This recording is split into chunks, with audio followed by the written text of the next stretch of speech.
Concerned Citizens Club has a great speaker coming up. We're going to get to that and more with Jonathan Adler. Thanks for joining us today. Thank you, Michael. Nice to be here again. And tell us a little bit about folks who don't know, what is Concerned Citizens all about? How did it start? What kind of programs do you bring to the fore?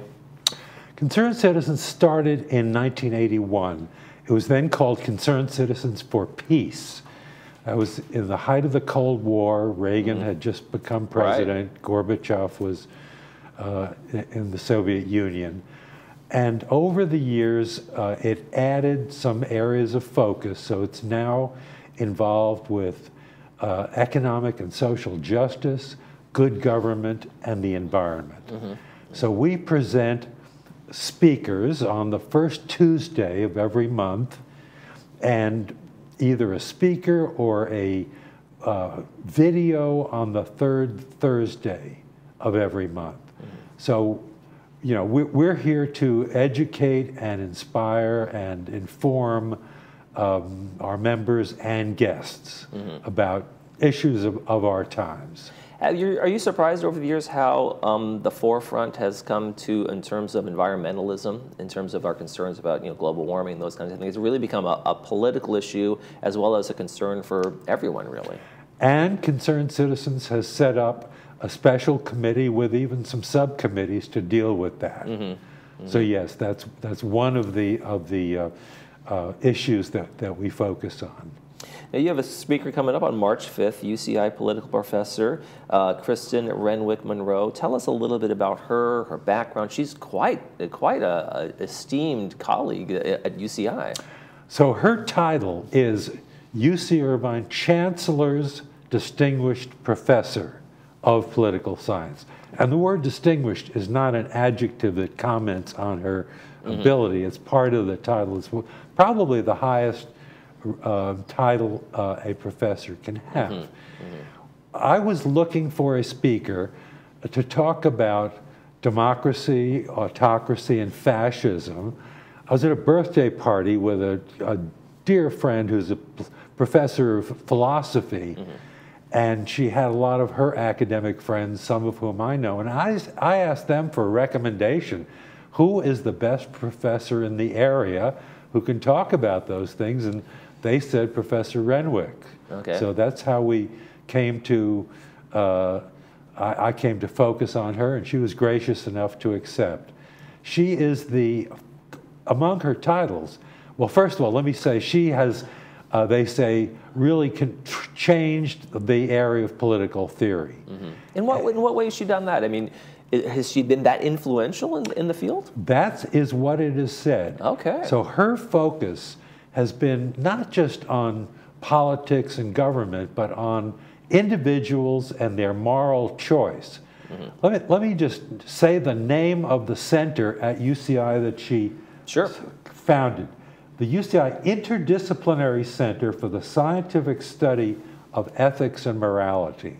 So she and her students interview people and look at what it took for them ethically and morally to do what they have done. So they take some really deep dives into the heart of what makes a political movement or creates a philosophy and those kinds of things?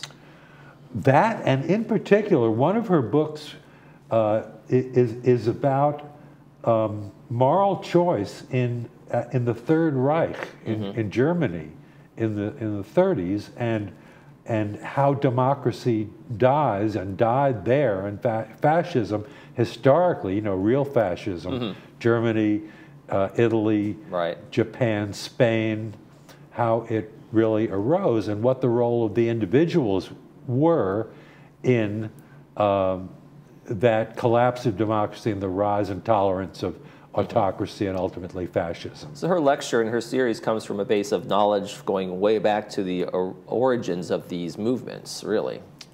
Well, the title of our program is If You Can Keep It, Democracy and Autocracy and Fascism, Then and Now. So then refers to the 30s and Europe, but it also applies today.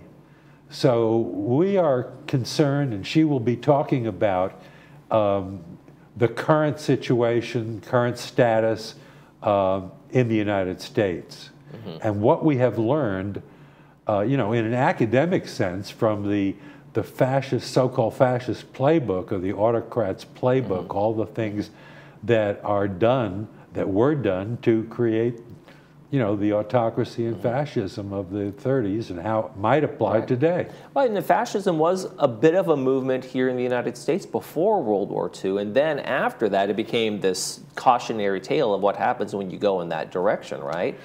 Well, some of us have read, and you may be referring to Rachel Maddow's book, Prequel, which really dealt with the pre-World War II fascist, literally fascist movement in the United States. The people really don't have any idea how powerful it was. That almost kept us out of supporting England and France and Japan and ultimately getting into World War II.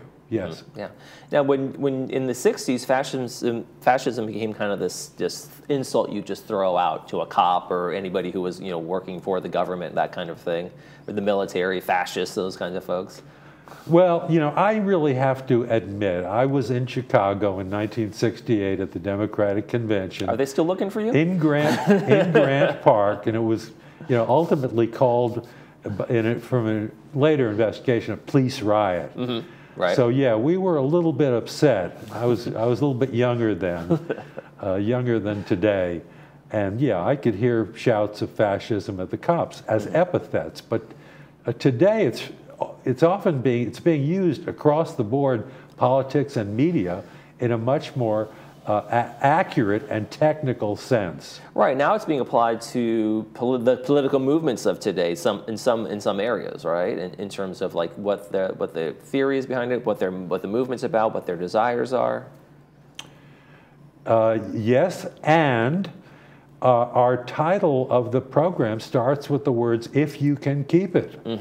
And without being a spoiler for what's coming out in the Globe on Thursday, I started that with a quiz of where did that come from, what does it mean, who said it, and the answer is Benjamin Franklin, 1787. At the end of the Constitutional Convention, a lady came and asked him, Dr. Franklin, what have you given us, a monarchy or a republic? And his answer was, a republic, madam, if you can keep it. And that really applies to us today.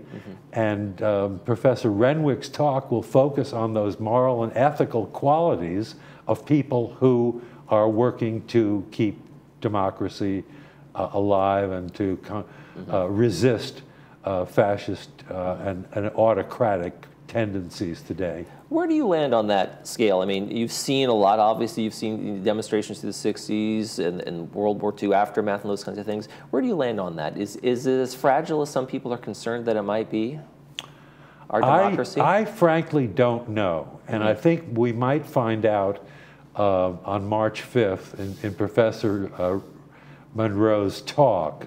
Her latest book looks at the people who've resisted. I mean, this is not a secret, but Donald Trump has, you know, taken over really the Republican Party. He's calling the shots, and there are some people who have resisted, including the two on the January 6th committee, Representatives Liz Cheney and Adam Kinzinger, and other people who have worked in that Trump administration. So it is a subject very much alive today, and I think the jury is out, as it were. All right. Well, we shall see. We'll look forward to the speech. We want to make sure, if you can keep it, democracy, autocracy, and fascism, then and now, with Professor Kirsten Renwick Monroe, and she'll be discussing those things and more. It's going to be Tuesday, March 5th, Clubhouse 7 p.m.